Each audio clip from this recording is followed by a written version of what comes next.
اللهم بارك على محمد كما باركت على إبراهيم وعلى آل إبراهيم إنك حميد مجيد. اللهم إني أعوذ بك من شر لساني ومن شر سمعي ومن شر بصري ومن شر مني.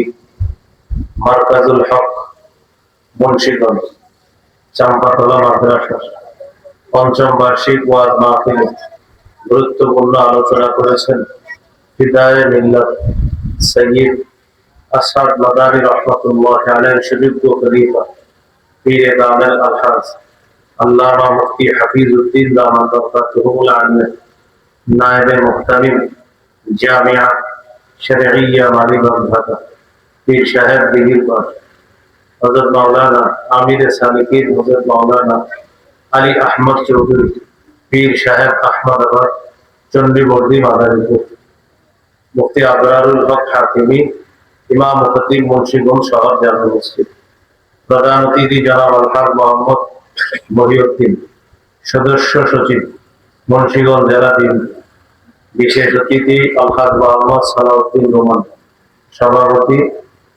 পঞ্চসার কেন্দ্রীয় জামে মসজিদ ডাক্তার এম এ মালেক মুরাদ অধ্যাপক আদ-দ্বীন মেডিকেল কলেজ হাসপাতাল ঢাকা আলহাজ এ এইচ এম মোবারকুল্লাহ সাবেক সিনিয়র জেনারেল ম্যানেজার মুন্সিগঞ্জ পল্লী বিদ্যুৎ সমিতি আলহাজ মোহাম্মদ আলী আহমদ রাসেল বিশিষ্ট শিল্পপতি সমাজসেবক managing director artisan out fitters limited Dhaka.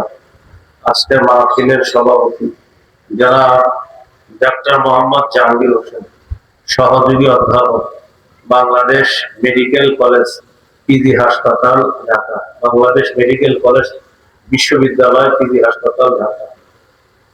আরজ গুজার মাওলানা মিনহাজ উদ্দিন সর্দার প্রতিষ্ঠাতা পরিচালক অত্র মাদ্রাসা উপস্থিত হযরত উলামায়ে কেরাম মুসলমান ভাইরা আল্লাহ পাক রব্বুল আলামিনের দরবারে শুকরিয়া আদায় করছি আল্লাহ আমাদেরকে এই মাহফিলে উপস্থিত হওয়ার তৌফিক দান করেছেন বলে আলহামদুলিল্লাহ। দেশের শীর্ষস্থানীয় বুজুর্গ উলামায়ে কেরামের আলোচনা আপনারা শুনতেছিলেন। দেশের দুজন হক্কানি পীর সাহেব আপনাদের সামনে আলোচনা করেছেন। আমি হযরত মাওলানা মুফতি হাফিজউদ্দিন দামাত বরকাতুহুর আলোচনা লম্বা অংশ আমি নিজেই শুনেছি। এর আগে একজন হযরত আলোচনা করেছেন, আরো উলামায়ে কেরাম আলোচনা করেছেন। আমি আপনাদের সামনে পবিত্র কোরআনের সূরাতুজ জারিয়াতের 56 নম্বর আয়াতে কারিমা তেলাওয়াত করেছি। এই আয়াতের সরল অনুবাদ ওয়ামা খালাকতুল জিন্না ওয়াল ইনসা ইল্লা লিয়াবুদুন, আমি জিন ইনসানকে সৃষ্টি করেছি আমার ইবাদত করার জন্য। আমাদেরকে সৃষ্টির উদ্দেশ্য ইবাদত করা। ইবাদত কতদিন করব? সূরা হিজর 99 নম্বর আয়াতে আল্লাহ সমাধান দিয়েছেন, ওয়া'বুদ রাব্বাকা হাত্তা ইয়াতিয়াকাল ইয়াকিন, মৃত্যু আসা পর্যন্ত তুমি তোমার রবের ইবাদত করো। আমাদেরকে সৃষ্টির উদ্দেশ্য ইবাদত করা। ইবাদতের সময়সীমা মৃত্যু পর্যন্ত ইবাদত করা। এই আয়াত থেকে বোঝা যায় মৃত্যু এসে যাবে, এই কথাই চূড়ান্ত সত্য এবং বাস্তব কথা। সূরা আনকাবুতের 57 নম্বর আয়াতে আল্লাহ তাআলা বলেন, কুল্লু নাফসিন যায়িকাতুল মাউত, প্রত্যেকটি নফস মৃত্যুর স্বাদ গ্রহণ করবে। কারো আগে কারো পরে হবে, তবে প্রত্যেকের নির্ধারিত সময় মৃত্যু হয়ে যাবে। কেউ আগে যাবে, কেউ পরে যাবে, বাকি প্রত্যেকের তার নির্ধারিত সময় যাবে। তার যাওয়াটা আগে পরে হবে না, তার যাওয়াটা তখনই হবে যখন আল্লাহ নির্ধারণ করে রেখেছে। সূরা আরাফ 34 নম্বর আয়াত, সূরা ইউনূস 49 নম্বর আয়াত আল্লাহ তাআলা বলেন, লিকুল্লি উম্মাতিন আজাল, প্রত্যেকটি উম্মতের নির্ধারিত সময় আছে, মৃত্যুর সময় নির্ধারণ করা আছে। ইদা জাআ আজালুহুম, যখন মৃত্যু নির্ধারিত সময় এসে যাবে, লা ইস্তাখিরুনা সাআতাও ওয়া লা ইস্তাকদিমুন, আগেও না পরেও না, ওই সময় সে মৃত্যুবরণ করবে। সূরা জুমুআ 8 নম্বর আয়াতে আল্লাহ বলেন, কুল ইন্নাল মাউতাল্লাযী তাফিররুনা মিনহু ফাইন্নাহু মুলাকীকুম, নবী আপনি বলেন যে মৃত্যু থেকে তোমরা পালিয়ে বেড়াও, এই মৃত্যু তোমাদের সাথে সাক্ষাৎ করবে, এতে কোনো সন্দেহ নাই। সূরা আহজাব 16 নম্বর আয়াতে আল্লাহ বলেন, কুল লা ইয়ানফাকুমুল ফিরারু ইন ফারারতুম মিনাল মাউত আওয়াল ফাত, নবী আপনি বলেন যদি তোমরা মৃত্যু থেকে পালিয়ে বেড়াও, এই পালিয়ে বেড়ানো তোমাদের কোনো কাজে আসবে না, মৃত্যু এসে যাবে, এই কথাই চূড়ান্ত সত্য কথা। 3টি গুরুত্বপূর্ণ কথা আমরা শিখে ফেললাম। 1 নম্বর, আমাদের সৃষ্টির উদ্দেশ্য ইবাদত করা।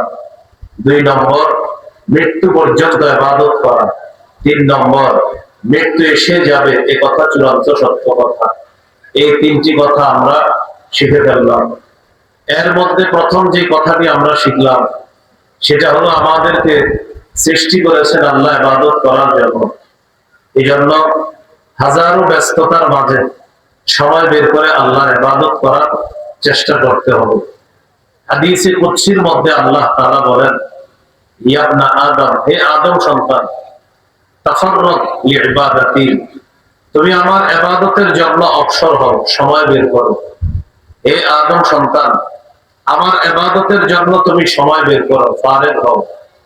আমলা সাদরাকা গিনা ওয়া সুদ্দা ফাকরাক, তুমি যদি তোমার হাজারো ব্যস্ততার মাঝে আমার ইবাদতের জন্য সময় বের করে ইবাদত করো, আমি আল্লাহ তোমার এই ভোগটাকে ধনাঢ্যতায় পরিপূর্ণ করে দেব।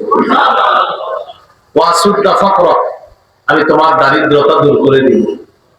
ওয়া ইল্লা তাফাল, যদি আমার ইবাদতের জন্য সময় বের না করো, লাম আসুদ্দা ফাকরাক, আমি তোমার দারিদ্রতা দূর করব না। আর তোমার এই যে 2 হাত, এই 2 হাত আমি কি করব, মালাকতু ইয়াদাইকা শুগলা, আমি তোমার এই 2 হাতকে ব্যস্ততায় পরিপূর্ণ করে দিব। ইবাদতের সময় পাবা না, চাইলেও ইবাদত করতে পারবা না, এত ব্যস্ত হয়ে পড়বা। এই ব্যস্ত বলতে বলতে ইমাম আলেম ওলামা সবাই বলবে ইবাদতের সময় পান না, জবাব হবে ব্যস্ততার কারণে সুযোগ বের করতে পারি না। এটা বলতে বলতে মৃত্যু হয়ে যাবে, আপনার ইবাদতের সুযোগ পাবেন না। তাহলে 1 নম্বর কথা, আমাদেরকে সৃষ্টি করেছে ইবাদতের জন্য। 2 মরণ পর্যন্ত ইবাদত, 3 মৃত্যু এসে যাবে, এই কথা সত্য কথা। আজকের আলোচ্য বিষয় এটি, আমাদেরকে সৃষ্টির উদ্দেশ্য কি করা, ইবাদত। ইবাদত সম্পর্কে 5টি কথা বলবো। এই 5 কথা শেষ, আলোচনাও শেষ হয়ে যাবে ইনশাআল্লাহ। আমরা মনোযোগ সহকারে এই 5টি কথা শুনব। 1 নম্বর, ইবাদতের আবিধানিক পারিভাষিক অর্থ। 2 নম্বর, পবিত্র কোরআনে মৌলিকভাবে ইবাদতের সম্পর্কে কি বলা হয়েছে। 3 নম্বর, পবিত্র হাদিসে ইবাদত সম্পর্কে কি বলা হয়েছে। 4 নম্বর, উপকারিতা লাভ করার দিক থেকে ইবাদত কত প্রকার। সওয়াব যে কামাই করি আমরা, এই সওয়াব কামাই করার দিক থেকে ইবাদত কত প্রকার। 5 নম্বর, মাধ্যম হিসাবে ইবাদত কত প্রকার, অর্থাৎ আমরা কয় মাধ্যমে ইবাদত করি। এই 5টি আলোচনা হবে, আলোচনাটা শেষ হয়ে যাবে ইনশাআল্লাহ। প্রথম আলোচনা, ইবাদতের আবিধানিক পারিভাষিক অর্থ। ইবাদতের আবিধানিক অর্থ, একটা কিতাব আছে নাম আল উবুদিয়্যাহ, এটার বাংলা হলো দাসত্ব। এই কিতাবের 23 নম্বর পৃষ্ঠা আছে, আল ইবাদা আসলু মানাহু আদ-দুল, ইবাদতের মূল অর্থ হলো নত হওয়া, বিনয় হওয়া, ছোট হওয়া। ইবাদতের আসল অর্থ হলো বিনয়ী হওয়া, নত হওয়া, ছোট হয়ে যাওয়া। এটা হলো ইবাদতের মূল অর্থ। আল ইবাদা ফিল ইসলাম একটা কিতাব আছে, এই কিতাবের 28 নম্বর পৃষ্ঠা আছে, ইবাদত এর আবিধানিক অর্থ হলো আল খুদু, বিনয়ী হওয়া। আল খুদু মানে বিনয়ী হওয়া, নত হওয়া, ছোট হওয়া। একটা হলো আজুল, জিল্লুন শব্দের অর্থ হলো একদম নিজেকে ছোট করে দেওয়া। আর খুদু মানে হলো বিনয়ী হওয়া, বিনয়, নম্র, এরকম নত হওয়া। আরেকটা অর্থ 30 নম্বর পৃষ্ঠা এই কিতাবে, ইয়াতাআতু মা গায়াতিল খুদু, চূড়ান্ত বিনয়ের সাথে আল্লাহর আনুগত্য করাকে ইবাদত বলে। আজকে এশার নামাজ যারা পড়েছেন, এশার নামাজে মুসল্লিদের মধ্যে যার নামাজটা, ইবাদতটা আল্লাহর কাছে চূড়ান্ত বিনয়ের সাথে হয়েছে, তার এশাটা আল্লাহর কাছে তত বেশি গ্রহণযোগ্যতা লাভ করছে। তাহলে ইবাদতের আবিধানিক অর্থ চূড়ান্ত বিনয়ের সাথে আল্লাহর আনুগত্য করা। আজকে থেকে মরণ পর্যন্ত প্রতিটি ইবাদত আল্লাহর জন্য যেন বিনয়ী হয়ে করতে পারি, আল্লাহ তৌফিক দান করুন। ইবাদতের পারিভাষিক অর্থ শাইখুল ইসলাম ইবনে তাইমিয়া রাহমাতুল্লাহি আলাইহি বলেন, ইবাদতের পারিভাষিক অর্থ হলো ইবারাতুন, এমন জিনিসকে বলা হয় ইবাদত, ইসমুন লিকুল্লি জামিউন লিকুল্লি মা ইউহিব্বুহুল্লাহ ওয়া ইয়ারদাহু মিনাল আকওয়াল ওয়াল আ'মালি আয-যাহিরা ওয়াল বাতিনা। ইবাদত বলা হয় আমার, আপনার, আমাদের প্রকাশ্য কথা, প্রকাশ্য কাজ, গোপন কথা, গোপন কাজ, এটা যদি আল্লাহ পছন্দ করে এটাই ইবাদতে গণ্য হয়ে যাবে। যেমন আপনারা আমার সামনে এখন বসা, আমি এখন প্রকাশ্যে কথা বলতেছি, আপনারা আমার কথা প্রকাশ্যে শুনতেছেন। আমার এই বলা, এটা যদি আল্লাহ পছন্দ করে, আপনাদের এই মনোযোগ দিয়ে কথা শ্রবণ করা, এটা যদি আল্লাহ পছন্দ করে, নিঃসন্দেহে আমার বলা আর আপনাদের শ্রবণ করাটা ইবাদতের মধ্যে গণ্য হয়ে যাবে। আল্লাহ আমার বলা আর আপনাদের শ্রবণ করার কারণে সওয়াব দান করবেন। এটা হলো পারিভাষিক অর্থ।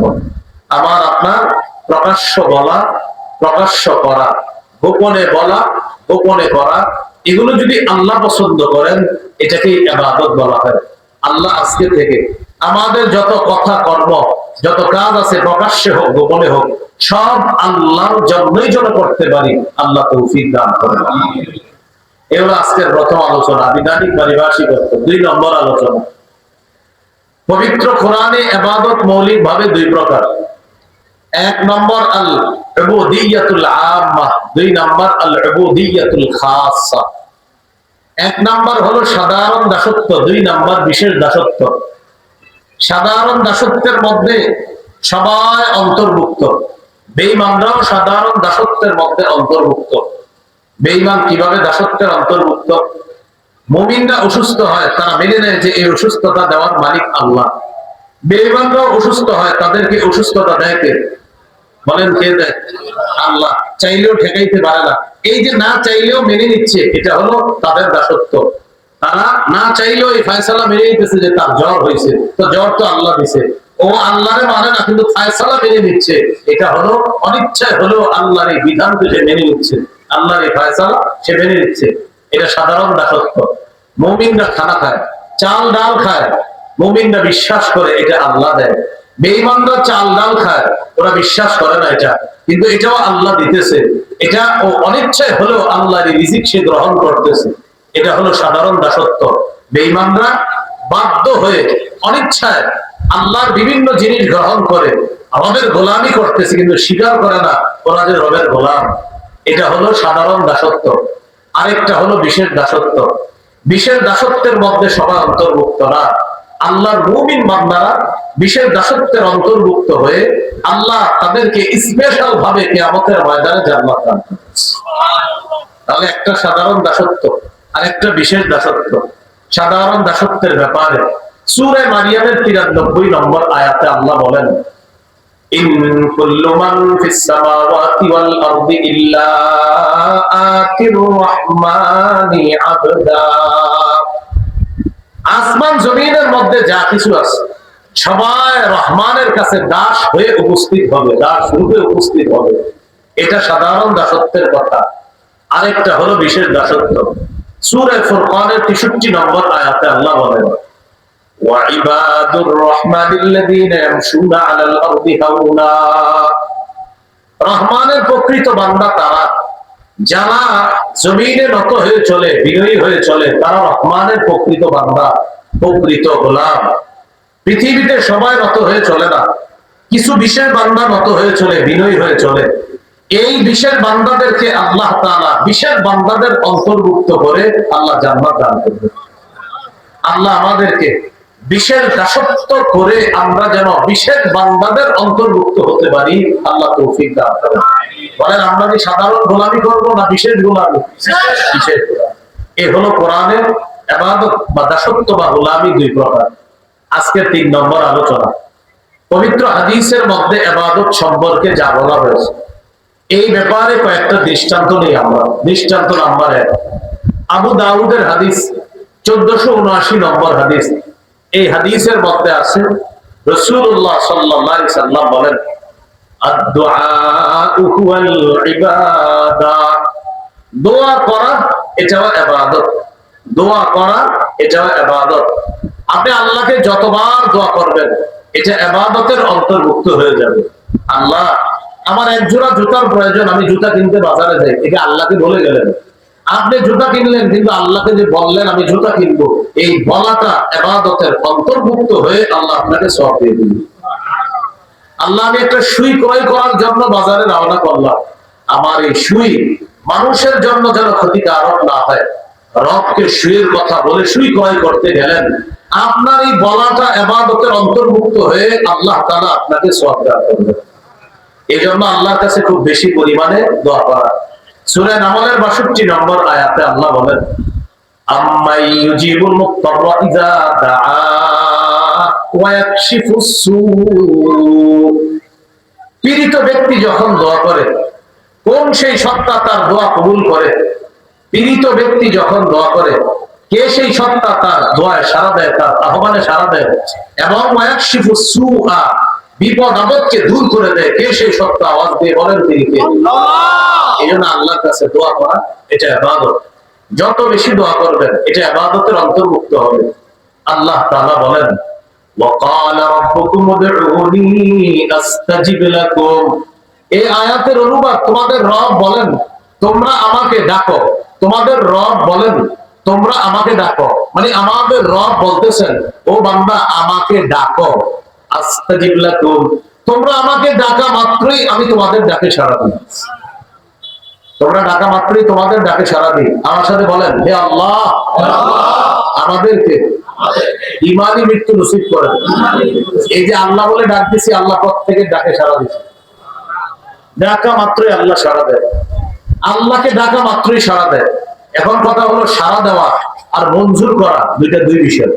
একটা হলো আমি বলা মাত্র সাড়া দিছে, হ্যাঁ সাড়া দেওয়ার পর আমার এই বিষয়টা আল্লাহ মঞ্জুর করবে কিনা এটা আল্লাহ তাআলা জানেন, মঞ্জুর করবে কিনা। আমি যতবার আল্লাহকে ডাকি আল্লাহ ততবার আমার ডাকে সাড়া দেয়, এটা প্রথম কথা। এবার আসেন, অনেক মানুষের প্রশ্ন হলো এত দোয়া করি, গত 2 বছর দোয়া করতেছি একটা চাকরির জন্য, চাকরি তো হইতেছে না। প্রথম কথা, 2 বছরে আপনি হয়তো 2-3 হাজার বার আল্লাহর কাছে চাকরির দোয়া করছেন। এই 2-3 হাজার বার আপনার বলাটাকে ইবাদতের অন্তর্ভুক্ত করে আল্লাহ সওয়াব দিয়ে দিয়েছে, এটা প্রথম কথা। এবার আসেন, আপনি দোয়া করার যখন করবেন আল্লাহর কাছে 4টি কথা মাথায় রেখে আজকে থেকে যত দোয়া করব 4 কথা মাথায় রাখবো। বলেন আজকে থেকে যত দোয়া করব কয় কথা মাথায় রাখবো? 4 কথা। 1 নম্বর, আমি দোয়া করার সাথে সাথে আমার এই দোয়াটা আল্লাহ তাআলা দ্রুত মঞ্জুর করতে পারেন, এটা প্রথম কথা। 2 নম্বর কথা, দ্রুত মঞ্জুর করবে না, বরং আল্লাহ আমার কল্যাণ দেখা সময় অনুযায়ী আমার দোয়াটা মঞ্জুর করবে, এটা 2 নম্বর। 3 নম্বর, আমার এই দোয়াটা আল্লাহ তাআলা মঞ্জুর না করে আমাকে আল্লাহ তাআলা আরো ভয়ঙ্কর একটা বিপদ থেকে হেফাজত করে দিবেন। আমার এই দোয়াটা আল্লাহ, আমি বলছি আল্লাহ আমার একটা চাকরি দরকার, 50,000 টাকা বেতন, আমার এটা মঞ্জুর করে দেয় আল্লাহ। প্রথম কথা বলার সাথে সাথে আল্লাহ সাড়া দিছে, কি ব্যাপার বলো, কি বলবা? আল্লাহ আমার চাকরি দরকার। আল্লাহ বলছে হ্যাঁ বলো কি বলবা? আল্লাহ আমার চাকরি দরকার। এখন আল্লাহ আমার এই চাকরিটা এই মাসে দেয় নাই, আল্লাহ তাআলা এই মাসে আমার চাকরিটা ব্যবস্থা না করে দিয়ে 50,000 টাকার চাকরির পরিবর্তে 5 লক্ষ টাকার একটা বিপদ থেকে আল্লাহ আমাকে উদ্ধার। এটা হলো 3 নাম্বার বিষয়। আমি আবার বলছি, চার কথা মাথায় রাখা। এক, আমার দোয়া নগদ কবুল হতে পারে। 2 নম্বর, নগদ কবুল না করে আল্লাহ তাআলা 1-2 মাস পরে সময় অনুযায়ী কবুল করবে। উদাহরণ দিই, আপনি আল্লাহর কাছে বলছেন আগামী মাসের 1 তারিখে আল্লাহ আমার একটা চাকরির ইন্টারভিউ আছে, আমার যেন ইন্টারভিউটা সহজ হয় আর চাকরিটা যেন পেয়ে যাই। আপনি আগামী মাসের 1 তারিখে ইন্টারভিউ দিচ্ছেন, ইন্টারভিউ ভালো হয় নাই, চাকরিও হয় নাই আপনার। এখন আপনি আবার দোয়া করতেছেন আল্লাহ চাকরি তো হইল না। 2-3 মাস পরে আপনার একটা চাকরি হয়ে গেছে। আগের চাকরির বেতন ছিল 30,000, 2-3 মাস পরে যে চাকরি হয়েছে এটার বেতন 60,000। এখন আব্বা আম্মারে গিয়ে বলে কি আব্বা আগের চাকরি হয়নি, ভালো হয়েছে কেন? ওটা বেতন ছিল 30 আর এটা হয়েছে 60। তখন বলে আল্লাহ যা করে ভালোর জন্য করে। তাহলে 1 নম্বর, আমার দোয়াটা নগদ কবুল হতে পারে। 2 নম্বর, আমার কল্যাণ অনুযায়ী রব সেটা কবুল করবে। 3 নম্বর, আমার এই দোয়া যে বিষয়টা আমি বলছি এটা হয়তো আল্লাহ এখন দিবে না, এর চাইতে আরো ভয়ঙ্কর কোন বিপদ থেকে আল্লাহ আমাকে উদ্ধার করবে। এ হলো 3 নম্বর। 4, আমার দুনিয়াতে যত দোয়া আছে এই দোয়াগুলোর মধ্যে কথার কথা আমি আল্লাহর কাছে 10,000 দোয়া করছি, আল্লাহ তাআলা 5,000 আমাকে দুনিয়াতেই কবুল করছে, আর 5,000 মনে করেন কবুল করে নাই। এই যে 5,000 দোয়া কবুল করে নাই, জান্নাতে আল্লাহ তাআলা আপনার মর্যাদা এই 5,000 এর বিনিময়ে মর্যাদা বাড়াইতে থাকবে, বাড়াইতে থাকবে। ওই ব্যক্তি আল্লাহকে বলবে আল্লাহ আমার এত মর্যাদা কেন, আমার তো ইবাদত বন্দেগী এত দেখতেছি না আমি। আল্লাহ বলবে ওই যে দোয়া অনেকগুলা করছো কবুল করি নাই, কিছু করেছি কিছু করি নাই, যেগুলা করি নাই ওগুলার বদলা দিয়ে দিলাম। ওই ব্যক্তি তখন বলবে এই দুনিয়াতে একটাও কবুল না হইলে আরো ভালো হতো। এটা তখন সে বলবে জান্নাতের মধ্যে। তাহলে দোয়া করার সময় কয় কথা মাথায় রাখা? 4 কথা। আল্লাহ তাআলা আমাদের সকলকে এইভাবে প্রতিনিয়ত আল্লাহর কাছে দোয়া যেন করতে পারি, আল্লাহ তৌফিক দান করেন। ঈমানের সাথে মৃত্যুর জন্য দোয়া প্রতিনিয়ত করবেন, একদিনও মিস করবেন না। যদি কোনোদিন খাইতে ভুলেও যান, ঈমানের সাথে মৃত্যুর নসিব হক এই দোয়া করা কখনো ভুলবেন না। সূরা ইউসুফ 101 নম্বর আয়াত, বলেন কোন সূরা? কত নম্বর আয়াত? 101 নম্বর আয়াতের মাঝখান থেকে অংশটা আমি 2-3 বার আপনাদেরকে বলাই, তাহলে কোরআন খুললে আপনারা দেখলে মাথায় হিসাব হবে, হ্যাঁ হ্যাঁ এটাই হুজুর বলাইছিল। বলেন আমার সাথে, ফাতিরাস সামাওয়াতি ওয়াল আরদ, ফাতিরাস সামাওয়াতি ওয়াল আরদ আনতা ওয়ালিয়্যি ফিদ দুনিয়া ওয়াল আখিরাহ তাওয়াফফানি মুসলিমা وألحقني بالصالحين। বলেন তাওয়াফফানি মুসলিমা وألحقني بالصالحين। হে আসমান জমিনের সৃষ্টিকর্তা, আপনি দুনিয়া আখিরাতে আমার অভিভাবক, আমাকে মুসলমান অবস্থায় মৃত্যু দিয়ে দিন। মৃত্যুর পর ভালো মানুষদের সাথে আমাকে মিলাই দিন। এই দোয়াটা নিয়মিত করবেন। 13 নম্বর পারা, কত পারা? 6 নম্বর পৃষ্ঠা। বলেন কত পারা? কত নম্বর পৃষ্ঠা? কোন সূরা? কত নম্বর? 101 নম্বর। এটা দেখবেন মাঝখান থেকে আছে, ফাতিরাস সামাওয়াতি ওয়াল আরদ আনতা ওয়ালিয়্যি ফিদ দুনিয়া ওয়াল আখিরাহ তাওয়াফফানি মুসলিমান ওয়া আলহিকনি বিস সালিহিন। এই দোয়াটা নিয়মিত করবেন, প্রতিদিন করবেন। এটা আল্লাহর শিখানো দোয়া। এই দোয়ার অনুবাদটা আমি বলছি, যদি আরবিটা না পারেন, আয়াতটা না পারেন, বাংলাটা বলবেন। হে আসমান জমিনের সৃষ্টিকর্তা, দুনিয়া আখিরাতে আপনি আমার অভিভাবক, আমাকে মুসলমান অবস্থায় মৃত্যু দিয়েন, মৃত্যুর পর নেককার মানুষদের সাথে আপনি আমাকে মিলাইয়া দিয়েন। আশাবাদী আল্লাহ আপনাকে ঈমানি মৃত্যু নসিব করবেন। এই আমলটা নিয়মিত করা। তাহলে দোয়া করা ইবাদত, হাদিস থেকে জানলাম দোয়া করা ইবাদত। আরেকটা উদাহরণ জানি আমরা, তিরমিজির হাদিস 2201 নম্বর হাদিস। এই হাদিসের মধ্যে আছে, قال رسول الله صلى الله عليه وسلم العبادة في الهرج كهجرة إليّا। রাসূলুল্লাহ সাল্লাল্লাহু আলাইহি সাল্লাম বলেন, ফিতনা ফাসাদের জামানায় আমার কোন উম্মত ইবাদত করা আমি নবীর কাছে হিজরত করার সমতুল্য। আবার রিপিট করতেছি, আমি ফিতনার জামানায় আমার কোন উম্মত ইবাদত করা আমি নবীর কাছে হিজরত করার সমতুল্য। এইজন্য এই জামানায় আল্লাহর ইবাদত করতে ভুলেন না। যারা একবার সুবহানাল্লাহ বলতে পারেন, শুকরিয়া আদায় করবেন যে আপনি তার চেয়ে ভালো আছেন যে একবারও সুবহানাল্লাহ বলে না। যে ব্যক্তি 99 বার সুবহানাল্লাহ বলে, আপনি 100 বার সুবহানাল্লাহ বলার সুযোগ পাইতেছেন, আপনি শুকরিয়া আদায় করেন। ওই 99 বলার চেয়ে আপনি একবার বেশি বলার সুযোগ পেয়েছেন। আপনি আল্লাহর ইবাদত করতেছেন মসজিদে গিয়ে, আপনি আধা ঘন্টা মসজিদে থাকার তৌফিক হয়েছে আপনার, আরেকজন 20 মিনিট পরে চলে আসছে, আপনি শুকরিয়া আদায় করেন, রব আমারে 10 মিনিট মসজিদে বেশি রেখা গুনাহমুক্ত থাকার সুযোগ করে দিয়েছে। এই জন্য ইবাদত এই যুগে যত বেশি করার সুযোগ পাবেন, এটা গনিমত মনে করা, এটা আল্লাহর পক্ষ থেকে বিশেষ নিয়ামত মনে করে গ্রহণ করা। আল্লাহ তৌফিক দান করেন। তাহলে ফিতনার জামানায় ইবাদত করা, রাসূলুল্লাহ সাল্লাল্লাহু আলাইহি সাল্লামের কাছে হিজরত করা। ক্বালা রাসূলুল্লাহ সাল্লাল্লাহু আলাইহি ওয়াসাল্লাম আল ইবাদাতু ফিল হারজি কাহিজরাতিন ইলাইয়া।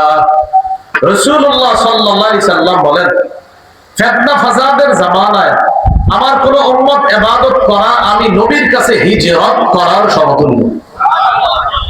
আবার রিপিট করতেছি, আমি ফিতনার জামানায় আমার কোন উম্মত ইবাদত করা আমি নবীর কাছে হিজরত করার সমতুল্য। এই জন্য এই জামানায় আল্লাহর ইবাদত করতে ভুলেন না। যারা একবার সুবহানাল্লাহ বলতে পারেন, শুকরিয়া আদায় করবেন যে আপনি তার চেয়ে ভালো আছেন যে একবারও সুবহানাল্লাহ বলে না। যে ব্যক্তি 99 বার সুবহানাল্লাহ পড়ে, আপনি 100 বার সুবহানাল্লাহ পড়ার সুযোগ পাইতেছেন, আপনি শুকরিয়া আদায় করেন। ওই 99 বলার চেয়ে আপনি একবার বেশি বলার সুযোগ পেয়েছেন। আপনি আল্লাহর ইবাদত করতেছেন মসজিদে গিয়ে, আপনি আধা ঘন্টা মসজিদে থাকার তৌফিক হয়েছে আপনার, আরেকজন 20 মিনিট পরে চলে আসছে, আপনি শুকরিয়া আদায় করেন, রব আমারে 10 মিনিট মসজিদে বেশি রেখা গুনাহমুক্ত থাকার সুযোগ করে দিয়েছে। এই জন্য ইবাদত এই যুগে যত বেশি করার সুযোগ পাবেন, এটা গনিমত মনে করা, এটা আল্লাহর পক্ষ থেকে বিশেষ নিয়ামত মনে করে গ্রহণ করা। আল্লাহ তৌফিক দান করেন। তাহলে ফিতনার জামানায় ইবাদত করা, রাসূলুল্লাহ সাল্লাল্লাহু আলাইহি সাল্লামের কাছে হিজরত করার সমতুল্য। আবু দাউদের হাদিসের বর্ণনা, রাসূলুল্লাহ সাল্লাল্লাহু আলাইহি সাল্লাম বলেন, ফিতনার জামানায় আমার এক উম্মতের ইবাদত আজরু 50 জনের সওয়াব আল্লাহ দান করবেন। ফিতনার জামানায় একজন ইবাদত করবেন, সওয়াব কয়জনের? সাহাবায়ে কেরাম বললেন, হুজুর এটা কোন 50 জন? এটা কি ওই জামানার 50 জন নাকি আমাদের 50 জন? কথাটা বুঝেন, এটা কি ফিতনার জামানার 50 জনের সওয়াব না আমাদের 50 জনের? রাসূলুল্লাহ সাল্লাল্লাহু আলাইহি সাল্লাম বললেন, বাল আজরু 50 মিনকুম, তোমাদের 50 জনের সওয়াব আমার এক উম্মতকে দান করবে। তোমরা আমি নবীকে পাইছো, ওরা আমাকে পায় নাই, আমাকে না পেয়ে ওরা ইবাদত করে ফিতনার জামানায়, তাই ওদের পরীক্ষা কঠিন পরীক্ষা। আমার বরকতে তোমরা অনেক ফিতনা থেকে বেঁচে আছো, কিন্তু ওরা তো আমাকে পায় না। ওরা ভয়ঙ্কর ফিতনার মধ্যে থেকেও যদি ইবাদত করতে পারে, তোমাদের 50 জনের সওয়াব তাদের একজনকে দান করবে। এই জামানায় ইবাদত করা, খুব বেশি পরিমাণে চেষ্টা করা। আরেকটা উদাহরণ দেই, মুসনাদে আহমদ হাদিসের কিতাব 6998 নম্বর হাদিসের বর্ণনা। এই হাদিসের মধ্যে আসছে রাসূলুল্লাহ সাল্লাল্লাহু আলাইহি ওয়াসাল্লাম বলেন, ইন্নাল আবদা ইযা কানা আলা তরিকাতিন হাসানাতিন মিনাল ইবাদা কিলা লিল মালাকিল মুতাওয়াক্কিল বিহি উকতুব বিমিসলি আমালিহি ইযা কানা কলিমা। ফিতনার জামানায় কোন ব্যক্তি যদি ইবাদতের সুন্দর একটা পদ্ধতি গ্রহণ করে, এটা উদাহরণ না দিলে আপনারা বুঝবেন না। এই এলাকার আপনাদের মধ্যে কোন এক ব্যক্তির অভ্যাস হলো প্রতিদিন ফজরের পরে মাগরিবের পরে 10 পৃষ্ঠা করে কোরআন তেলাওয়াত করেছে, অথবা 5 পৃষ্ঠা করে কোরআন তেলাওয়াত করে, সুন্দর এই ইবাদতের পদ্ধতিটা সে প্রতিদিন আদায় করে, ইবাদত করে, কোরআন পড়ে মসজিদে বৈশা বৈশা এই পদ্ধতিটা তিনি নিয়মিত আদায় করেন। এই ব্যক্তি একদিন অসুস্থ হয়ে গেছে। অসুস্থ হওয়ার পর আজকে আর কোরআন তেলাওয়াত করার সুযোগ পায় না, চাইলেও কোরআন পড়তে পারতেছে না। আল্লাহ পাক রব্বুল আলামিন তার সাথে নিয়োজিত যে ফেরেশতা, ওই ফেরেশতাকে বলে, উকতুব বিমিসলি আমালিহি ইযা কানা তালিকা। আমার এই বান্দা সুস্থ থাকলে আজকেও কোরআন পড়তো, অসুস্থতার কারণে আজকে কোরআন পড়তে পারে নাই, সমস্যা কি? ও তো ওজরের কারণে পড়তে পারে নাই, আমি আল্লাহ তো কর দিতে পারি না। অন্যদিন কোরআন পড়লে যে সওয়াব লেখা, আজকে ওজরের কারণে না পড়লেও সওয়াব লেখা বন্ধ করবো না, সওয়াব জারি রাখবো। এই জন্য ইবাদতের সুন্দর কিছু পদ্ধতি প্রতিনিয়ত গ্রহণ করা উচিত। চুপি চুপি কিছু আমল গ্রহণ করেন। আপনি কিছু আমল একা একা করেন, চুপি চুপি করেন, যেটা কেউ জানবে না, আল্লাহ জানবে। ইবাদতের সুন্দর কিছু পদ্ধতি গ্রহণ করেন, 5 পৃষ্ঠা তেলাওয়াত করা, 10 পৃষ্ঠা তেলাওয়াত করা। হাজারো মানুষের মাঝে এই জামানায় কেউ যদি কোরআন তেলাওয়াত নিয়মিত করে, আমি তো বলি এখন যারা নিয়মিত কোরআন দেখা দেখা তেলাওয়াত করে, ওরে পাবেন আপনি 100 জনের একজন। সাধারণ জনগণ কথা বলতেছে আমি, জোহানা মাদ্রাসা বাদ, এটা বাদ দিয়ে এমনি মুসলমান একজন তেলাওয়াত করে যদি আপনি দেখবেন 100 জনের একজন, এমনও হতে পারে 1000-এর একজন। কোরআন পড়ে না মানুষ, রমজান ছাড়া সাধারণ জনগণ কোরআন পড়ে না। রমজান আসলে 3 খতম 2 খতম পড়া। 27শে রমজান ইমাম সাহেবের কাছে চিঠি লেখে, হুজুর দাদার জন্য 1 খতম, দাদির জন্য 1 খতম, নানার জন্য 1 খতম, খতমটা বক্সায়া দিয়ে, মানে এটা ঘুরতেছে বাতাসে। 27শে রমজানে হুজুরের কাছে এটা দোয়া চায়, হুজুর বক্সায়া দিয়ে। আমারে বুঝান, বক্সানোর আগে ছিল কই? ঠিক আছে, যদি বক্সানো মানে পৌঁছানো, এটা ছিল কোথায়? মানে মনে করেন আমিও এটা মানি, আপনার এই কথা মাইনে নেব যদি আমাদের বুঝাই দিতে পারেন যে আমিও বক্সানো, আগামী বছর থেকে যদি কোরআন পড়ি আমিও আমগো হুজুরে বলবো, হুজুর আমারটা বক্সায় দেন। আমার কথা হলো বক্সানো এটা কোথায় আছে? মানে ঘুরতেছে বাতাসে। এই চিঠি কেন লেখেন? আপনি কোরআন পড়তেছেন যে নিয়তে, ওই নিয়ত সাথে সাথে পুরো হইতেছে। আপনি যার জন্য পড়তেছেন মারহুম মারহুমাদের জন্য, আল্লাহ তাআলা তাদের রূহে পৌঁছায় দিচ্ছে। আপনি নতুন করে আবার এটা বলার প্রয়োজন নাই।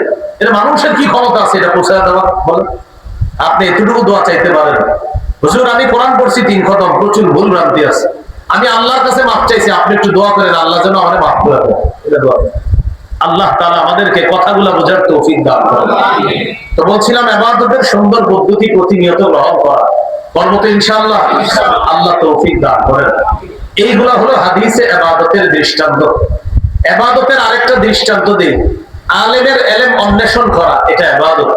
সাধারণ জনগণের নফল ইবাদত করা, এটাও ইবাদত। হাদিসের একটা কিতাব নাম সহিহুল জামে, এই কিতাবের 4214 নম্বর হাদিস। এই হাদিসের মধ্যে আসছে রাসূলুল্লাহ সাল্লাল্লাহু আলাইহি সাল্লাম বলেন, ফাদলুল ইলমি আহাব্বু ইলাইয়া মিন ফাদলিল ইবাদা। সাধারণ জনগণের নফল ইবাদতের মর্যাদার চাইতে আলেমের ইলম অন্বেষণের মর্যাদা আমি নবীর কাছে আরো বেশি দামি। এর মানে আপনারা ইবাদত ছেড়ে দিন, এমন না।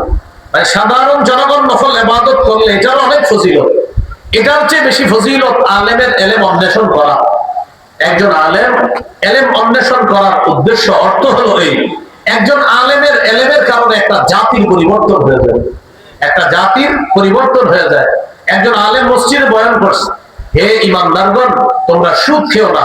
উনি বারবার এই ওয়াজ করে মানুষকে বুঝাইতেছে, তার এই বুঝানো চলতে চলতে এক পর্যায়ে এলাকার একজন সুদখোর সুদ ছেড়ে দিয়েছে, আরেকদিন 2 জন সুদখোর সুদ ছেড়ে দিয়েছে। এখন বলেন, একজন আলেমের বয়ানে 10 জন সুদখোর সুদ থেকে ফিরে আসা, এটা কি কম কথা? এই জন্য আলেমের ইলম অন্বেষণের মর্যাদা, আল্লাহ নবী বলেন আমার কাছে সাধারণ জনগণের নফল ইবাদতের মর্যাদার চাইতে আলেমের ইলম অন্বেষণের মর্যাদা আমি নবীর কাছে আরো দামি। কেন? একজন আলেমের ইলম অন্বেষণের দ্বারা গোটা জাতির পরিবর্তন হয়ে যেতে পারে, এই জন্য এটা বেশি দাম। এক আল্লামা আহমদ শফী রহমাতুল্লাহ আলাইহির কথায় পুরা বাংলাদেশ এক হয়ে গেছিল। একজন মানুষ শুধু একটু বলছে, আপনারা আসেন সাপ্লাই আসেন, বাস একজন মানুষের কথার এত পাওয়ার কোত্থেকে আসলো বলেন? যে আলেমের ইলম অন্বেষণ, আলেমের তার ইলমের একটা পাওয়ার আছে, আর ইলম অনুযায়ী তিনি আমল করে তার আমলের আলাদা পাওয়ার আছে। কারণ ইলম অনুযায়ী আমল করা এটা অনেক বড় যোগ্যতা, অনেক বড় ফজিলতের বিষয়। হযরত আলোচনা করছে আমার আগে, উনি বললেন ইদা রাকাল ইমাম ফারকাউ, হাদিসে আছে ইমাম সাহেব রুকু করলে তোমরা রুকু করো, বলেন না কথাটা? এখন এক ব্যক্তি রুকু করে কিন্তু ইমামের সাথে রুকু করে না, কেন? তার মধ্যে সেই জ্ঞান নাই যে ইমামের সাথে যদি আমি রুকু না করি তো আমার রুকু আদায় হবে না। এখানে ইলমের অভাব। আমল ঠিকই করছে, রুকু আমলটা করছে, কিন্তু ইলম না থাকার কারণে সময় মতো আমলটা করে নাই। তার ইলমে ছিল না এটা যে রুকু যদি আমি ওনার সাথে না করি তো আমার এই রুকু কবুল হবে না, এটা তার ইলমের মধ্যে নাই। অনেক মানুষ ভুল করে দেখবেন, 1 রাকাত পায় নাই, উনি করে কি করেন, মসজিদে গিয়ে আল্লাহু আকবার বলে আগে 1 রাকাত পড়ে, কইরা করে হুজুর মসজিদে আল্লাহু আকবার এক রাকাত পড়ে কইরা বাস, মানে উনি বুঝায় যে আমি 4 রাকাত ওয়ালা নামাজে এসে 1 রাকাত পাইছি না, আমি মোটামুটি শর্ট পদ্ধতিতে 1 রাকাত করে ফেলছি, বাকি 3 রাকাত হুজুরের সাথে আছি। উনি আসসালামু আলাইকুম কইরা আসসালামু আলাইকুম সুন্দর উনি চলে গেছে, নামাজ হইছে? এরকম করে উনি। তাহলে দেখেন উনি তো 4 রাকাতই পড়ছে, 4 রাকাতই পড়ছে, রুকু ঠিক, সিজদা ঠিক, সব ঠিক, এলেম না থাকার কারণে ইবাদতটা সঠিকভাবে হয় নাই। এইজন্য নবীজি বলছেন আলেমের ইলম অন্বেষণের মর্যাদা কেন দাম? কারণ আলেমের ইলমে অন্যান্য সাধারণ জনগণের ইবাদতটা সুন্দর হয় এবং সঠিক হয়, এটা আলেমের ইলম অন্বেষণের ফল। আল্লাহ আমাদেরকে বোঝার তৌফিক দান করেন। এইগুলো হাদিসে ইবাদত। আজকের 3টা আলোচনা শেষ। আবিধানিক পারিভাষিক অর্থ গেছে, নত হওয়া, বিনয় হওয়া, আমার কথা কাজ কর্ম আল্লাহ পছন্দ করা, আবিধানিক পারিভাষিক। 2 নাম্বার সাধারণ দাসত্ব, বিশেষ দাসত্ব, কোরআন থেকে জানলাম। 3 নাম্বার গেল হাদিসে ইবাদত সম্পর্কে। আজকের 4 নাম্বার আলোচনা, সওয়াব কামাই করার দিক থেকে ইবাদত 2 প্রকার। বলেন তো কি বলছি? মানে আমরা ইবাদত করি তো একটা উদ্দেশ্য আছে, তো সওয়াব দিবে আল্লাহ। এই সওয়াব কামাই করার দিক থেকে ইবাদত কয় প্রকার? 1 নম্বর নিজে ইবাদত করে সওয়াব কামাই করা। 2 নম্বর অন্যের সাহায্যে ইবাদত করে সওয়াব কামাই করা। আমি আবার বলছি, সওয়াব কামাই করার দিক থেকে ইবাদত 2 প্রকার। 1 নিজে ইবাদত করে সওয়াব কামাই করা, 2 অন্যের সাহায্যে ইবাদত করে সওয়াব কামাই করা। নিজে ইবাদত করে সওয়াব কামাই করা, যেমন ফজরের আগে 2 রাকাত সুন্নাত, এটা কি অন্যের সাহায্যে হয় না একা একা? যোহরের আগে 4 রাকাত, যোহরের পরে 2 রাকাত, এগুলা কি অন্যের সাহায্যে না একা একা? একা একা। মাগরিবের পরে 2 রাকাত, এশার পরে 2 রাকাত, এই যে সুন্নাত গুলা, এগুলা আমরা একা একা করি। এখানে মোট 12 রাকাত সুন্নতের কথা আছে। ফজরের আগে 2 রাকাত, যোহরের আগে 4 রাকাত, যোহরের পরে 6 রাকাত, মোট হলো 8 রাকাত। মাগরিবের পরে 2 রাকাত, মোট হলো 10 রাকাত। এশার পরে 2 রাকাত, মোট হলো 12 রাকাত। এই 12 রাকাত সুন্নাত যদি কেউ নিয়মিত আদায় করে, ওয়াজাবাত লাহুল জান্নাত, তার জন্য জান্নাত ওয়াজিব হয়ে যায়। আমাদের সমাজে নতুন একটা ফিতনা বের হয়েছে, তারা নতুন নতুন ইসলাম শিখে। এমনি গত 20 বছর উনি ইসলাম পালন করছে, কিন্তু হঠাৎ 21তম বছরে এসে নতুন করে আবার ইসলাম শিখছে। শিখার পরে এখন ওনার নতুন এক প্রশ্ন এলাকায়, আচ্ছা সুন্নত না করলে কি কোনো গুনাহ হবে? এই প্রশ্ন এর কে জানি শিখিয়ে দিচ্ছে। নতুন ইসলাম শিখে প্রথম প্রশ্ন প্রদীপ সাহেবের, ইমাম সাহেবের আইসা, হুজুর আপনার কাছে একটা গুরুত্বপূর্ণ বিষয় জানার ছিল আমার, সুন্নত না করলে কি কোনো গুনাহ হবে? এই কথা সে এলাকাবাসীরও শিখায়। পাল্টা আপনি প্রশ্ন করবেন, আপনি কি চান আপনার জন্য জান্নাত ওয়াজিব হোক বা না হোক? আপনার প্রশ্নের জবাব দিব, সুন্নত করলে গুনাহ হবে কিনা আগে বলেন। এইখানে যারা আছেন আপনার জন্য জান্নাত ওয়াজিব হোক, এটা কি আপনারা চান? তাহলে যেই ব্যক্তি এই কথা বলবে সুন্নত করলে গুনাহ হবে, তাকে বলবেন জান্নাত ওয়াজিব হোক, এটা কি আপনি চান কি চান না? যদি মুসলমান হয় সে বলবে অবশ্যই চাই, জান্নাত ওয়াজিব হোক। তখন বলবেন নবী বলছে দৈনিক 12 রাকাত সুন্নত যে পড়বে আল্লাহ তার জন্য জান্নাত ওয়াজিব করে দেবে। আপনার এই প্রশ্ন করেন না সুন্নত না করলে কি হবে, সুন্নত করলে জান্নাত ওয়াজিব হবে, এটা আপনি করেন দিয়ে জনগণকে সুন্নত থেকে আপনি বিমুখ করবেন না। মানুষ সুন্নত যদি ছেড়ে দেয় আস্তে আস্তে ফরজ থেকেও সে গাফেল হয়ে যাবে। সুন্নত ছেড়ে দিতে দিতে ফরজ থেকে সে গাফেল হয়ে যাবে। কিভাবে? আগে সুন্নত পড়ার জন্য ওই ব্যক্তি তাড়াতাড়ি মসজিদে আসতো, 10-20 মিনিট আগে মসজিদে চলে আসতো। ইদানিং তারা তারে বুঝাইছে ফরজটা বললেই হবে, তখন কি করে সে ফরজের শুরু হওয়ার 2-3 মিনিট আগে মসজিদে এসে ঢোকে, ফরজটা পড়ে আসসালামু আলাইকুম আসসালামু আলাইকুম বলে আবার দ্রুত চলে যায়। এটা ঠিক না, এটা অন্যায়। এটা আমরা সঠিক কাজ করতেছি না। নিয়মিত এই সুন্নত ছেড়ে দিবেন না, এটা কিন্তু আল্লাহর কাছে পানিশমেন্ট পাবেন নিয়মিত সুন্নত ছাড়া। আল্লাহ আমাদের সকলকে এই একক ইবাদত সুন্নত, এটা আমরা যেন নিজে নিজে করে সওয়াব কামাই করতে পারি, আল্লাহ তৌফিক দান করেন। মনে আছে সওয়াব কামাই করার দিক থেকে ইবাদত কয় প্রকার? 1 নাম্বার নিজে ইবাদত করে সওয়াব কামাই করা, 2 নাম্বার অন্যের সাহায্যে ইবাদত করে সওয়াব কামাই করা। তাহলে নিজে ইবাদত করে যেটা আমরা জানলাম সুন্নত নামাজ পড়া, আরেকটা হলো কোরআন তেলাওয়াত করা, নিজে নিজে পড়লেন। তিরমিজির হাদিস 2909-2910 নম্বর হাদিস, এই 2 হাদিসের মধ্যে আছে খায়রুকুম মান তাআল্লামাল কুরআন ওয়া আল্লামা, তোমাদের মধ্যে সর্বোত্তম ওই ব্যক্তি যে কোরআন শিখে অন্যকে শিখায়। যে কোরআন শিখে, কোরআন শিক্ষা করা এটা একটা ইবাদত, অন্যকে শিখানো এটা একটা ইবাদত। এরপরের হাদিসে নবী বলেন মান ক্বারা হারফাম মিন কিতাবিল্লাহ ফালাহু বিহি হাসানা ওয়াল হাসানাতু বিআশরি আমসালিহা, কেউ যদি কোরআনের একটি অক্ষর পড়ে তার আমলনামায় 10টি নেকি লিপিবদ্ধ হয়ে যাবে। এখন আপনি কোরআনের একটি অক্ষর বললেন, আপনার আল্লাহ তাআলা আপনার আমলনামায় 10টি নেকি দান করবে। আমার সাথে বলেন তো আলহামদু। আলহামদু। হামজা লাম জবর আল, হামিম জবর হাম, আলহাম দাল পেশ দু, আলহামদু। আলহামদু। আমরা এই পর্যন্ত আলহামদু এটা মোট বলে ফেলছি আমরা 7 বার। আমি বলছি 7 বার, আপনারা 6 বার। আপনারা পাইছেন 300 নাকি, আমি পাইছি 350 নাকি। কত নাকি?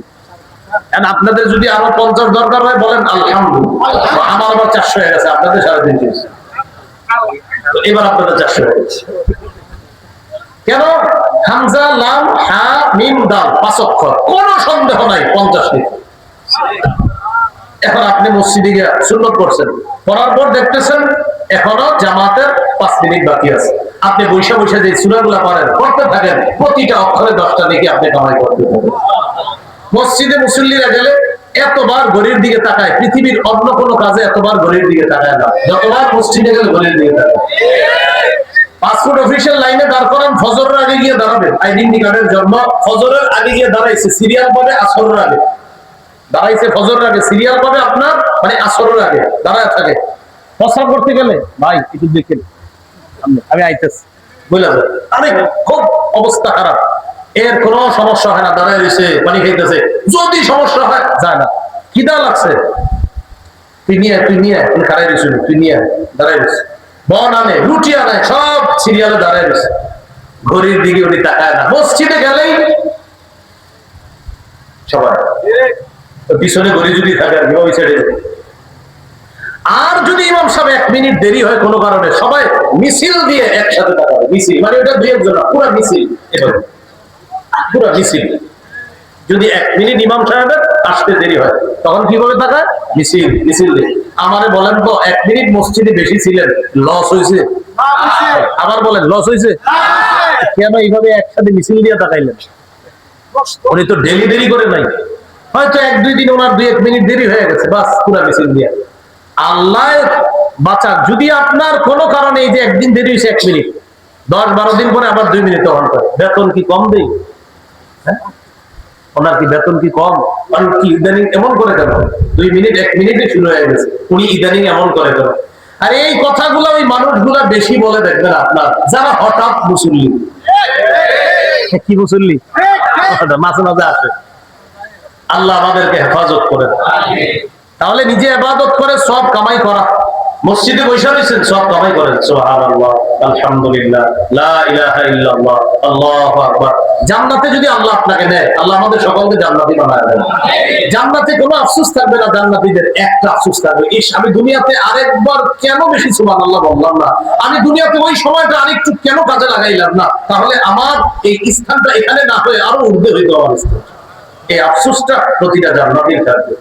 আল্লাহ আমাদেরকে নিজস্ব ইবাদত গুলা খুব বেশি পরিমাণে করে সওয়াব কামাই করার তৌফিক দান করেন। আরেকটা হলো অন্যের সাহায্যে ইবাদত করে সওয়াব কামাই করা, যেমন জামাতের সাথে নামাজ পড়া। কিসের সাথে নামাজ পড়া? জামাতের সাথে নামাজ পড়া। একাকী নামাজ পড়ার চাইতে জামাতের সাথে নামাজ পড়লে আল্লাহ তাআলা 27 গুণ বেশি সওয়াব দান করবেন। তাহলে বলেন তো 27 গুণ বেশি সওয়াবের জন্য নামাজটা কি একা পড়লে হবে নাকি অন্যের সাহায্যে পড়তে হবে? জামাতে নামাজ একা হয় না, কমপক্ষে 2 জন লাগে। তাহলে ইমাম সাহেব, এজন্য ইমামের সাহায্যে জামাতের নামাজ পড়লে আল্লাহ 27 গুণ বেশি সওয়াব দিবে। এজন্য ওনার বেতন বাড়াইতে গিয়ে 500 বাড়াইতে 5 মাস আমরা মিটিং করব যে আসলে কি বাড়াবো না বাড়াবো না, আর উনি টাকা এত দিয়ে কি করে আসলে এরকম করবো আমরা, এটা এমনি বললাম আপনাদেরকে। তো যাই হোক, একটা হলো নিজে ইবাদত করে সওয়াব কামাই করা, আরেকটা অন্যের সাহায্যে ইবাদত করে সওয়াব কামাই করা। আল্লাহ আমাদের সকলকে নিজস্ব ইবাদত গুলা এবং অন্যের সাহায্যে যে ইবাদত গুলা করি প্রতিটা ইবাদত গুরুত্ব সহকারে করার তৌফিক দান করেন। এ হলো আজকের 4 নম্বর আলোচনা, আজকের সর্বশেষ আলোচনা। এটা আমার সাথে একটু বলেন, এই অংশটা গুরুত্বপূর্ণ। বলেন, মাধ্যম হিসাবে ইবাদত পাঁচ প্রকার। অর্থাৎ আমরা পাঁচ মাধ্যমে ইবাদত করি।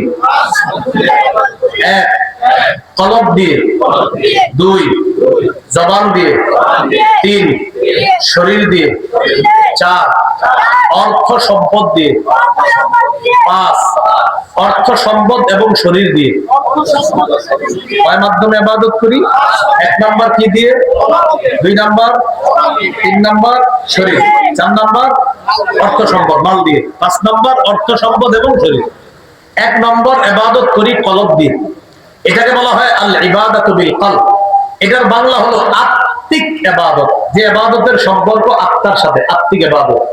কলবের ইবাদত কি? একটা উদাহরণ দিই যেন সারা জীবন মনে থাকে। বিশুদ্ধ নিয়ত করা কলবের ইবাদত। বিশুদ্ধ নিয়ত করা কলবের ইবাদত। সহিহ বুখারীর 1 নম্বর হাদিস, ইন্নামাল আমালু বিন্নিয়াত, আমলের প্রতিদান নিয়তের সাথে।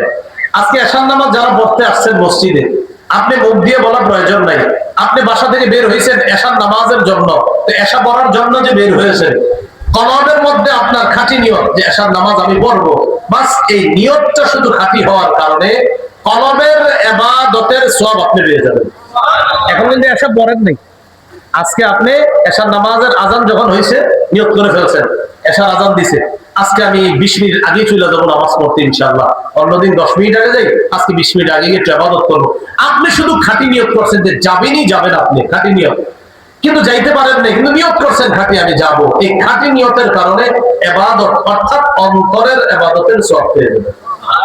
তাহলে নিয়ত অন্তরের ইবাদত। আরেকটা আছে অন্তরের ইবাদত, ইখলাস। কি? ইখলাস। ইখলাস এমন একটা ইবাদত দেখানো যায় না, দেখা যায় না। পবিত্র কোরআনের যতগুলো সূরা আছে, সূরার নাম সূরার মধ্যে পাবেন। যেমন আমি আপনাদেরকে বলি পরিচিত সূরাগুলা, কুল আউযু বিরাব্বিন নাস, সূরার নাম কি? নাস সূরার মধ্যে আসেনি? কুল আউযু বিরাব্বিল ফালাক, সূরার নাম কি? ফালাক আসেনি সূরার মধ্যে? তাব্বাত ইয়াদা আবি লাহাব, সূরার নাম কি? লাহাব আসেনি সূরাতে? আচ্ছা, ইযা জাআ নাসরুল্লাহ, সূরার নাম কি? নাসর আসেনি সূরাতে? কুল ইয়া আইয়ুহাল কাফিরুন, সূরার নাম কাফিরুন আছে? ইন্না আ'তাইনাকাল কাউসার, সূরার নাম আছে কাউসার? আচ্ছা, আরাআইতাল্লাযী ইউকাযযিবু বিদ্দীন, সূরার শেষে আছে। ওয়া ইয়ামনাউনাল মাউন, সূরার নাম মাউন আসেনি? লিইলাফি কুরাইশ, সূরার নাম কুরাইশ, সূরার মধ্যে আছে। আলাম তারা কাইফা ফাআলা রাব্বুকা বিআসহাবিল ফিল, সূরার নাম ফিল, সূরার মধ্যে আছে। আচ্ছা, একটা সূরা বাদ দিছি আমি, কোনটা? ইখলাস পড়ি আমি, সূরার নাম কি? এবার পড়ি, কুল হুয়াল্লাহু আহাদ, পাইলাম না। আল্লাহুস সামাদ, ইখলাস শব্দ পাইলাম না। লাম ইয়ালিদ ওয়া লাম ইউলাদ, ইখলাস শব্দ পাইলাম না। ওয়া লাম ইয়াকুল লাহু কুফুয়ান আহাদ, ইখলাস শব্দ পাইলাম না। সূরার নাম ইখলাস, সূরার মধ্যে ইখলাস শব্দ পাইলাম না। আল্লাহ বুঝাইতে চায়, বান্দা ইখলাস দেখানো যায় না, ইখলাস দেখা যায় না। সূরার নাম রাখছি ইখলাস, সূরার মধ্যে ইখলাস শব্দ না দিয়ে আমি আল্লাহ বুঝাইলাম এটা দেখানো যায় না, এটা দেখা যায় না, এটা এখানে রাখার নাম, এটা শুধু আমি আল্লাহ দেখবো, এটা আর কেউ দেখবে না। এজন্য সব সূরার নাম সূরাতে পাবেন, ইখলাস এই শব্দটা সূরার মধ্যে পাবেন না। আসলে ইখলাস প্রতিটা আয়াতে আয়াতে ইখলাস আছে। কুল হুয়াল্লাহু আহাদ, আল্লাহ এক, আল্লাহ এক মানে এই দিল থেকে বিশ্বাস করতে হবে। আল্লাহুস সামাদ, আল্লাহ অমুখাপেক্ষী মানে দিল থেকে বিশ্বাস করতে হবে। লাম ইয়ালিদ ওয়া লাম ইউলাদ, তিনি সন্তান জন্ম দেন না, জন্ম নেন না, ইখলাসের সাথে বিশ্বাস করতে হবে। ওয়া লাম ইয়াকুল লাহু কুফুয়ান আহাদ, তার সমকক্ষ কেউ নাই, এটা ইখলাসের সাথে দিল থেকে বিশ্বাস করতে হবে। সূরার নাম ইখলাস, সূরার মধ্যে ইখলাস শব্দটা নাই। আল্লাহ বুঝায় ইখলাস এটা দেখা যায় না, এটা দেখানো যায় না, এটা লালন করতে হয়, এটা পালন করতে হয়, এটা ধারণ করতে হয়, এটা শুধু আমি আল্লাহ দেখি, এটা অন্য কেউ দেখবে না। আর সেই দেখা অনুযায়ী আমি তোমার পরকালের ফয়সালা করব। ইখলাস। তাহলে ইখলাস কি করা যায় না? সূরা ইখলাসের মধ্যে ইখলাস শব্দটা নাই, আসলে আছে, পরতে বড়তে ইখলাস আছে, কিন্তু এটা দেখা যায় না। তো হুজুর এটা কই আছে? আছে, এটার ভিতরে আছে, এটা আল্লাহ রেখে দিয়েছেন, কিন্তু এটা এমন জিনিস এটা দেখানো যায় না। মনে থাকবে নি? তাহলে অন্যান্য সূরাগুলোর নাম দেখবেন পেয়ে যাবেন, এই ইখলাস এটা সূরার মধ্যে আপনি পাবেন না। তাহলে ইখলাস এটা অন্তরের ইবাদত। নাসাইর হাদিস 3140 নম্বর হাদিস, ইন্নাল্লাহা লা ইয়াকবালু মিনাল আমাল ইল্লা মা কানা লাহু খালিসা, আল্লাহ তাআলা বান্দার আমল কবুল করেন না যতক্ষণ ইখলাসের সাথে আমলটা না হবে। আল্লাহ আমাদের সকলকে ইখলাসের সাথে সব আমল করার তৌফিক দান করুন। এটা অন্তরের ইবাদত। অন্তরের আরেকটা ইবাদত ঈমান। বলেন কি? তাহলে বিশুদ্ধ নিয়ত অন্তরের ইবাদত, ইখলাস অন্তরের ইবাদত, ঈমান অন্তরের ইবাদত। অন্তরের ইবাদত ঈমান কিভাবে? বোবা মানুষ আছে না, বোবা, এই বোবারে গিয়ে বলবেন আল্লাহ বিশ্বাস করো, বিভিন্ন ভাবে বলবেন, ওই রকম করবে করি আপনার বোবা মানুষ রাগ হয়ে যায় যদি আপনার বুঝাইতে না পারে, শেষমেশ বুঝাবে আমি এখানে আছে, আল্লাহ এক, আমি বিশ্বাস করি, এইভাবে বলবে আপনার, এইভাবে ও আপনার বুঝাই দেবে, বুঝাই। এটাই বুখারীর 44 নম্বর হাদিসে আছে, ইয়াখরুজু মিনান নার মান ক্বালা লা ইলাহা ইল্লাল্লাহ ওয়া ফি কলবিহি ওয়াজনু শাঈরাতিন মিন খায়র ওয়াজনু বুররাতিন মিন খায়র ওয়াজনু যাররাতিন মিন খায়র। যার অন্তরে গম পরিমাণ, যার অন্তরে জব পরিমাণ, যার অন্তরে অনু পরিমাণ ঈমান থাকবে, সে একদিন জাহান্নাম থেকে বের হয়ে আল্লাহর জান্নাতের মেহমান হবে। তাহলে ঈমান এটা অন্তরের ইবাদত, ইখলাস অন্তরের ইবাদত, নিয়ত অন্তরের ইবাদত। আরেকটা আত্মিক ইবাদত আছে, সেটা হলো সুন্দর চিন্তা ভাবনা করা। আমি 30 সেকেন্ড আপনাদের নিয়ে একটু চিন্তা করি, আপনারাও করতে পারেন।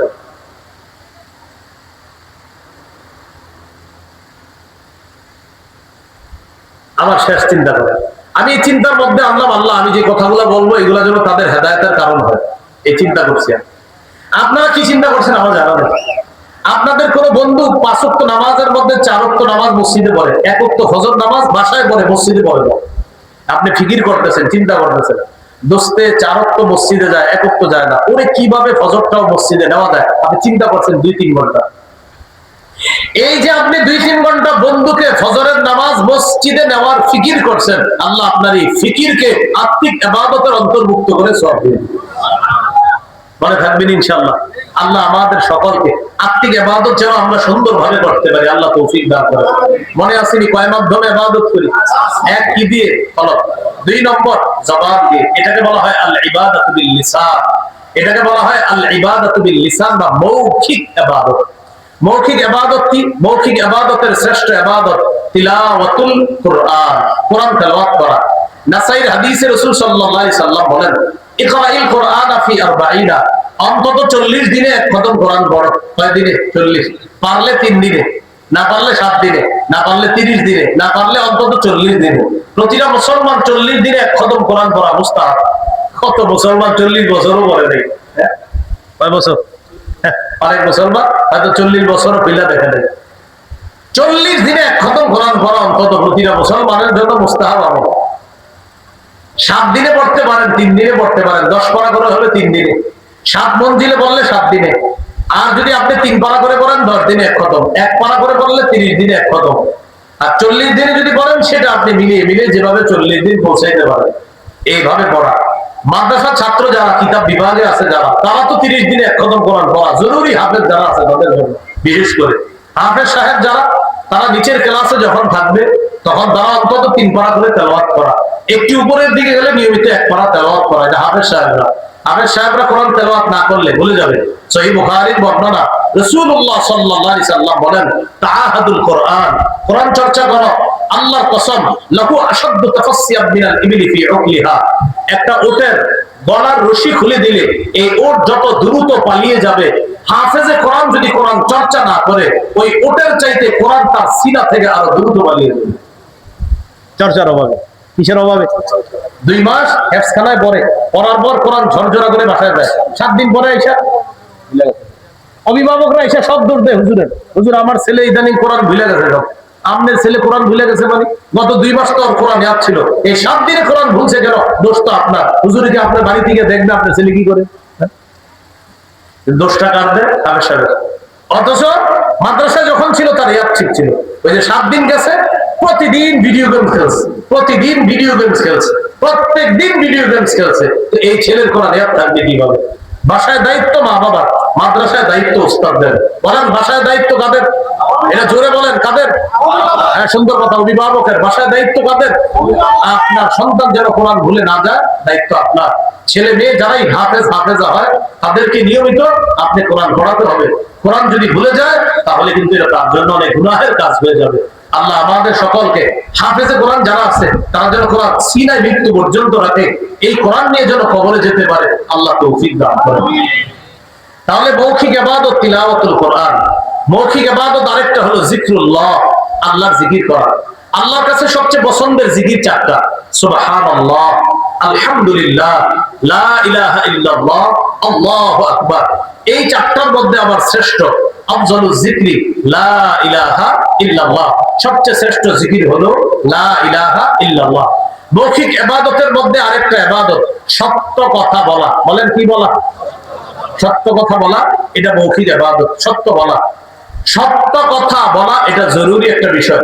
সহিহ বুখারীর বর্ণনা, রাসূল সাল্লাল্লাহু আলাইহি সাল্লাম বলেন, মান কানা ইউমিনু বিল্লাহি ওয়াল ইয়াউমিল আখির ফালইয়াকুল খায়রা আও লিয়াসমুত। আল্লাহর আখিরাতে যে বিশ্বাস করে সে যেন বললে ভালো কথা বলে, না হয় চুপ থাকে।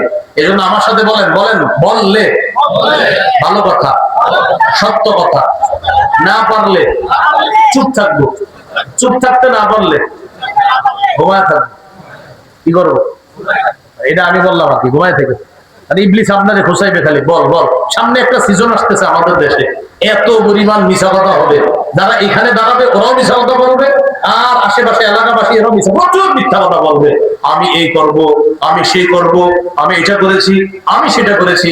হাতে তাসবিহ থাকবে, জানামাজ থাকবে, সবকিছু থাকবে, কিন্তু যখন নাকি আমি এসে যাব তখন কিন্তু আমি বাদ দিব। এটা কথার কথা আছে, আমি আমারই বলতেছি, আমি এরকম একটা সুযোগ আসতে পারে। তো এখন এই বিষয়গুলা আপনি এগুলা যখন শুনবেন চুপচাপ থাকবেন, আপনি এই কথাগুলা গ্রহণ না করা। সামনে একটা সময় আসবে যখন রাত 1টা 2টা পর্যন্ত বিভিন্ন দোকানের সামনে আড্ডাবাজি চলবে।